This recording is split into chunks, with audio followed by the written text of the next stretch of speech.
ఎన్నిక మొదలైన దగ్గర నుంచి నామినేషన్ వేసే దగ్గర నుంచి ఎన్ని తంతులు చేశారు, ప్రజాస్వామ్యాన్ని ఎంత అపహాస్యం చేశారు అంటే కాకి చొక్కాలని లాఠీలను అడ్డం పెట్టుకుని అంటే తొత్తులుగా మారినటువంటి కొంతమంది అధికారుల్ని అడ్డం పెట్టుకుని పోలీసు వ్యవస్థను అడ్డం పెట్టి ఏ రకంగా ప్రజాస్వామ్యాన్ని కొంతమంది కాకి బూట్ల కింద ఏ రకంగా నలిపివేశారో ఛిద్రం చేశారో ప్రజాస్వామ్యాన్ని మనం చూసాం.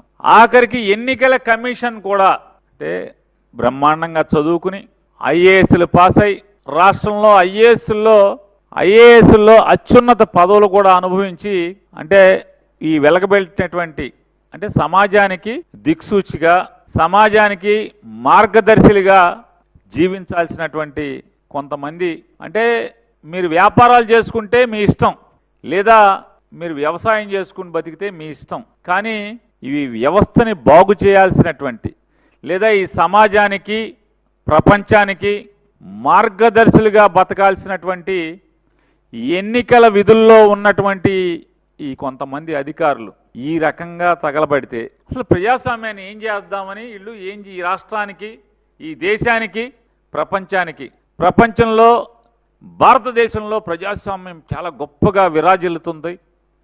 ఎన్నికలు ప్రజాస్వామ్యబద్ధంగా జరుగుతాయని మనందరం కూడా జబ్బలు జరుచుకుంటూ ఉంటాం బయట మిగతా దేశాలతో పోలుస్తూ. ఇదివరకు బీహార్ని ఇంకొక రాష్ట్రాన్ని వేలుపెట్టి చూపించి అందరం మాట్లాడేవాళ్ళు పాత రోజుల్లో. అక్కడ ఎన్నికలు జరగవు సరిగ్గా, ప్రజాస్వామ్యం బతకదు, తుపాకీ రాజ్యం నడుస్తుంది, కాకీల క్రీనీడలో ప్రజాస్వామ్యం అక్కడ బతికే పరిస్థితి లేదు అనేటువంటి అనేక పుంకాలుగా మనకు నీతులు చెప్పేటువంటి పేపర్లు రాసాయి. కానీ వాళ్ళ చూసాం ఎన్నికల్ని ఏ రకంగా అపహాస్యం చేస్తూ వస్తూ అసలు ఓటర్ అనేవాడు ఎవరైతే పులివెందుల రూరల్ మండలంలో ఉన్నటువంటి ఈ 5 గ్రామాల్లో ఓటర్ అంటే ఓటు హక్కు కలిగినటువంటి ఓటరు పోలింగ్ స్టేషన్కి వెళ్లకుండా ఎన్నికల ప్రక్రియ పూర్తి చేస్తారు. అసలు డ్రామా ఎంత అంటే స్క్రిప్ట్ అదొక సినిమా డైరెక్టర్ గారు రాస్తే ఎలా అయితే షూటింగు సీక్వెల్స్ ఎడిటింగ్లు ఎలా చేస్తారో జాగ్రత్తగా అదే రకంగా మళ్ళీ 2 చిన్న గ్రామాలను తీసుకుని రీఎలక్షన్ అంటే మళ్ళీ ఎన్నిక జరుపుతామని చెప్తారు. ఈ తంతు చూసి వాళ్ళ నిన్న జగన్మోహన్ రెడ్డి గారు మీడియా ద్వారా ఈ సమాజాన్ని సర్వనాశనం చేస్తున్నటువంటి ప్రజాస్వామ్యాన్ని కూనీ చేస్తున్నటువంటి నారా చంద్రబాబు నాయుడు ప్రభుత్వానికి అంటే ఆ ఎన్నికల్లో ఏం జరిగిందో రాష్ట్ర ప్రజానికానికి కళ్ళ కట్టినట్టు ఆధారాలతో సహా చూపిస్తూ ఆయన ఈ ప్రభుత్వాన్ని నాకు ఈ సమాధానం చెప్పండి అని ఛాలెంజ్ చేశారు.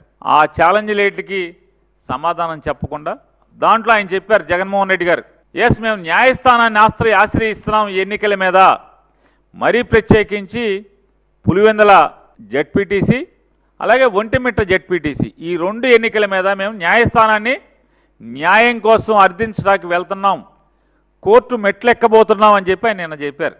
వెంటనే మళ్ళీ స్క్రీన్ ప్లే మార్చుకున్నారు. అంటే పులివెందుల జెడ్పీటీసీ ఎలక్షన్ ఒకే రౌండ్లో మొత్తం కౌంటింగ్ అయిపోవాలంట. అంటే కోర్టు తలుపులు తెరిచేప్పటికీ కోర్టు తాళాలు తీసి బూజు దులిపి జడ్జి గారు కుర్చీలో కూర్చునేప్పటికీ ఎన్నికైనట్టుగా ఈ ఎన్నికల పత్రం ఇచ్చేసేయాలి. ఎందుకంటే మళ్ళీ జడ్జి గారు ఈ ఆధారాలను చూసి మొత్తం ఎన్నికల కమిషన్ని కలెక్టర్ని 2 మొట్టికాయలు మొట్టి ఎలక్షన్ అంతా ఆపండి అంటాడేమో అని చెప్పని కంగారు, భయం, ఆదరా బాదరా. అంటే ఎన్నిక అయిందని పులివెందుల్లో మేము గెలిచామనేటువంటి ఇది గెలుపా అని అడుగుతున్నాను. ఎవరిని మోసం చేస్తాను మీరేమనుకుంటున్నారంటే ఈ రాష్ట్ర ప్రజల్ని ఏమారుస్తున్నాము మహా తెలివితేటలతో 45 ఏళ్ల అనుభవంతో ఈ ఆంధ్ర రాష్ట్ర ప్రజల్ని ఏమారుస్తున్నామనేటువంటి పగటి కళలతోనే మీరు ఇవాళ ఈ పులివెందుల ఎన్నికల్ని ఏ రకంగా జరిపారో. కానీ ప్రజల అమాయకులా? ఇట్లాంటి నారా చంద్రబాబు నాయుడు గారు లాంటి వాళ్ళని ఎంతమందిని చూసుకుంటారు? ప్రజలు ఎప్పటికీ అమాయకులు గారు. మీరెన్ని మసిపూసి మారేడుకాయలు చేసి ప్రజలకి చూపిద్దాం అనుకున్నా పులివెందుల్లో మొదటిసారి ప్రజాస్వామ్యం బతికించాం అని చెప్పని ఈ డ్రామాలకి మీరు ఎన్ని చేసినా కూడా కళ్ళకు కట్టినట్టు ఇవాళ మీడియా అంతా చూపించింది. అంతా ఆంధ్రజ్యోతి, అంతా ఈనాడు, అంతా TV5 కాదు కదా, ఏదోటి న్యూట్రల్గా పనిచేసేవాళ్ళు కొంతమంది ఉన్నారు. వాళ్ళు ఈ ప్రపంచానికి చూపించారు ఆల్రెడీ అక్కడ ఏం జరుగుతుంది అని చెప్పని. వెనకటికి ఏదో చెప్పిన సామెతగా ఎవడే అంటే వీళ్ళ బతుకు బండారాన్ని వీళ్ళే బయటెట్టుకున్నారు. ఎందుకని ఘనమైన జిల్లా కలెక్టర్ గారు, కడప జిల్లా కలెక్టర్ గారు చాలా గొప్పడు. అద్భుతంగా ప్రజాస్వామ్యబద్ధంగా మేము ఎన్నికలు జరుపుతున్నాం, స్వేచ్ఛాయుతమైన వాతావరణంలో ఎన్నికలు జరుపుతున్నాం అని చెప్పనేటువంటి డ్రామా మాటలు చెప్తూ ఒక్కటంటే ఒక్క మీడియాని కూడా ఎన్నికల సరళిని, ఓటింగ్ లైన్లని, పోలింగ్ బూతుల్లోకి వెళ్ళటానికి కానీ ఏ మీడియాకి అనుమతి ఇవ్వకుండా వాళ్లే ఒక కిరాయికి మాట్లాడుకునే డబ్బులకి ఒక సొంత ప్రైవేట్ ఫోటోగ్రాఫర్ని, వీడియోగ్రాఫర్ని పెట్టుకుని వాళ్లే తీసి వాళ్లే బయటకు ఇచ్చారు. వాళ్ళ చేత్తో వాళ్ళ పాపమే పండించుకున్నారు. ఇవాళ ఈ దొంగలు దొరికింది ఎట్లాగా? ఈ ప్రజాస్వామ్యం అనేటువంటి గొప్ప ఆలయంలో, ఈ గుళ్ళో, ప్రజాస్వామ్యం అనేటువంటి గొప్ప గుళ్ళో దొంగలు ఎవడయ్యా అంటే వీళ్ళే. ఈ దొంగతనం చేస్తా వీళ్ళు ఇచ్చినటువంటి సీసీ ఫుటేజీలు, వీళ్ళు ఇచ్చినటువంటి ఫోటోల్లోనే వీళ్ళు దొంగలు దొరికారు. ఆదరా బాదరా లెక్కింపు అయిపోయింది, ఎలక్షన్ అయిపోయింది, గెలిచేశాం. దాంట్లో ఇక తంతు మామూలుగా లేదు, చాలా చాలా తంతులు చేశారు. నిన్ననే పులివెందల్లో జడ్పీటీసీ ఎన్నిక జరిగింది. కొంతమంది నాయకులు నన్ను విమర్శిస్తున్నారు. అక్కడ ప్రజలు ఒక క్వశ్చన్ అడిగారు, 30 సంవత్సరాల తర్వాత ఓటు వేశాను, అందరికీ దండాలు అని ఒక వ్యక్తి బ్యాలెట్ బాక్స్ లో కాగితం వేశాడు. అంటే 30 సంవత్సరాలు అక్కడ ఓటేయలా, మొట్టమొదటిసారిగా ఓటేశారు. అంటే వాళ్లకు ఓటు హక్కు రాలేదు.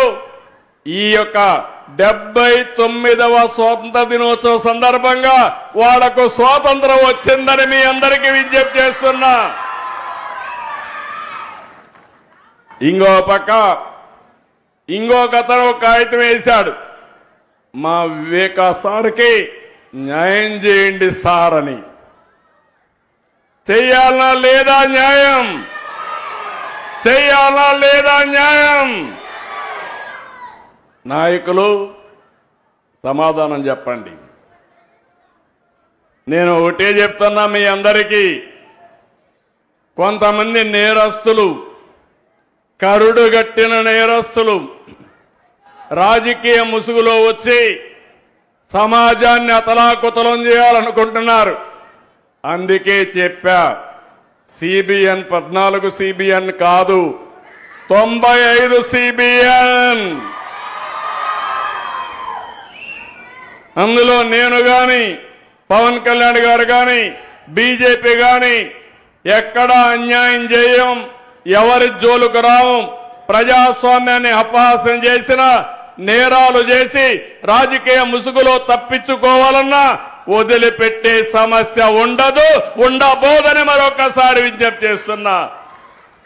నేను ఇప్పుడు మిమ్మల్ని అడుగుతున్నా, ఈ 2 క్వశ్చన్స్కి సమాధానం చెప్పాలనా లేదా? మనం మీ అందరి బాధ్యత అవునా కాదా? మీ అందరి బాధ్యతే మా బాధ్యత. ఆ విషయం కూడా చెప్తున్నా. రాబోయే రోజుల్లో ఎక్కడా రిగ్గింగులు ఉండవు, ఇష్టానుసారంగా చేయడానికి వీలు లేదు. ప్రజాస్వామ్యయుతంగా ఈ పార్టీ ఉంటుంది, ఎన్డీఏ ఉంటుంది. అదే సమయంలో నిరంతరం మీకోసం పనిచేస్తామని మరొక్కసారి తెలియజేసుకుంటూ, ఈరోజు నాకెంత ఆనందంగా ఉందంటే, మనందరం స్వాతంత్ర దినాన్ని జరుపుకుంటే నా ఆడబిడ్డలకు ఆర్థిక స్వాతంత్రం ఇవ్వడానికి ముందుకొచ్చానని ఎక్కడ లేని ఆనందం ఉంది, తృప్తి ఉంది.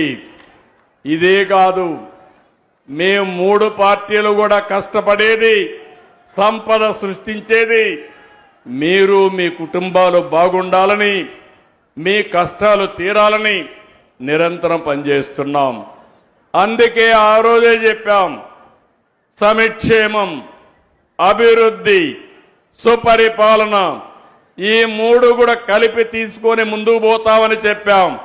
ఈ రోజే నేను అనౌన్స్ చేశాను, మీరు ఏ ఆఫీసుకు పోయే పని లేదు.